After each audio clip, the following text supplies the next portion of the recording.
one will bring some back for those old fossils, and all will be well. 2 boxes will do. Wonderful. By the way, we're actually running a special lantern rite promotion. Buy 3 boxes, get 10% off. 4 boxes will net you 20% off. 20% off 4 boxes.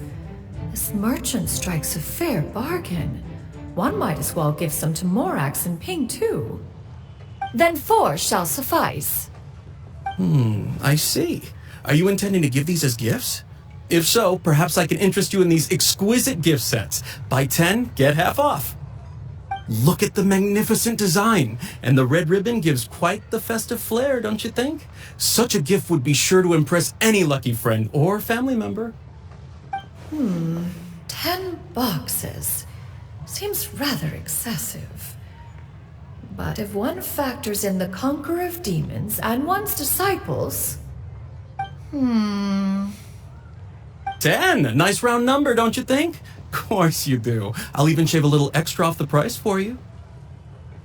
That is agreeable. One will... I will have these boxed up then.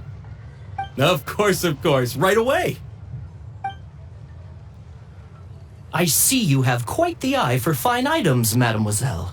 Perhaps some of my wares might also be of interest to you.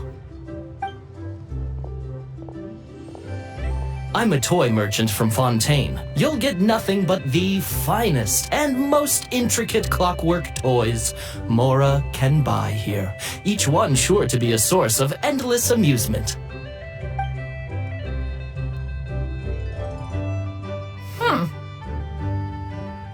Perhaps you could enlighten me then. When should said amusement be derived? Well, that is, of course, best understood by playing with them yourself. If you could wait just a moment, I can bring one out and give you a demonstration.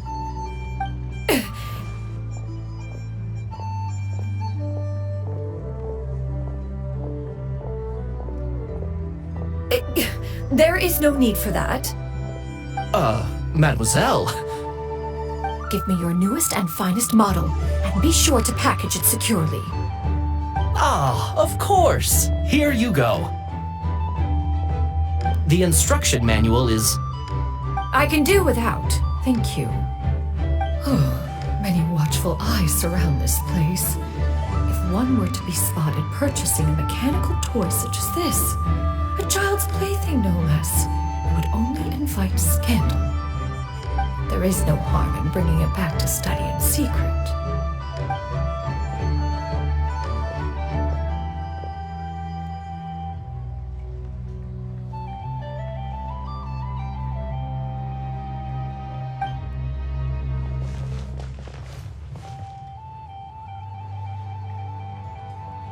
Oh, Xianyan, did your shopping go smoothly? Naturally. One may not delight in social interactions, but that does not mean one lacks said faculties.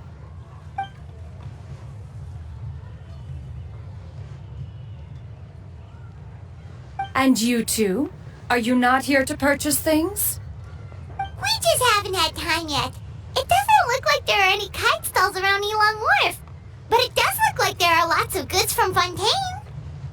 You are also planning to participate in the kite flying competition, then?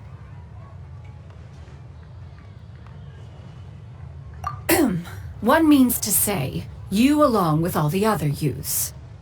One has been entreated to share one's kite-making expertise, and indeed there was little one could do about such persistent supplication. One moment energetic and earnest, and dejected the next. One had no choice but to acquiesce to these requests, and thus, one will be organizing a kite-making workshop to provide personal instruction in this art form. Oh, who will be participating then? Shuyu, Shenhe, Ganyu, and Yayo. Wow, that's quite a few people. Also, this is all pretty well, Xinyun, but it's not like you have to make your own kite to participate in the competition. You can't just buy one ready-made and call it a day. Ha! You speak of those equipped with the mechanical lifting device, do you not? 'Tis nothing but a crude piece of mortal machinery. The mechanism that one has developed was the fruit of millennia of meticulous study. Let us not speak of the source of the mechanism's power, but rather its structure. It is composed of materials as light as bamboo and as strong as iron. This composition grants it the lightness of weight to ascend into the sky and the durability to follow the wind for many a mile. It is built with a series of intersecting rods that... Never mind. It is unlikely the two of you will understand, even should one expend the effort to explain. One is better off saving one's breath. It sure seems like you want to talk about it, though. So, will you be attending the workshop or not? Huh? Wait, you've been trying to invite us this entire time? All right then. No need to prepare the materials in any case. One has it all sorted. Arrive at Mount Outsong in 2 days. I shall be expecting you around midday. Are you leaving? Don't you want a guard to help you with that big box of yours? Surely you jest. One goes as one pleases. For what reason would one need to rely on another?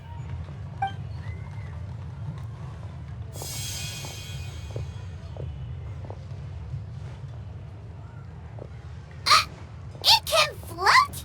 What kind of invention is that? One calls it the floating toting device. Huh. She seems pretty proud of that one. Look at her walk down the street. She seems so confident, but everyone around her is looking at her all funny. Paimon wonders... never mind. But anyway, that box of hers seems to be full of those mechanical lifty thingamabobs. Not that Paimon was peeking or anything. She just, got a bit unsteady for a second and accidentally brushed the embroidery on top. And wouldn't you know it, all the stuff inside almost came bursting out. Paimon even went out of her way to keep it all together. All Paimon say is that Xianyun sure does try hard to save face. What did she call it again? A crude piece of mortal machinery? Paimon bet she just can't wait to take it apart and see how it's made. Totally. We should probably act like we didn't see anything, though. You know, in consideration of her feelings and all. After all, that is the propriety with which one should comport oneself. When it comes to an elder, right?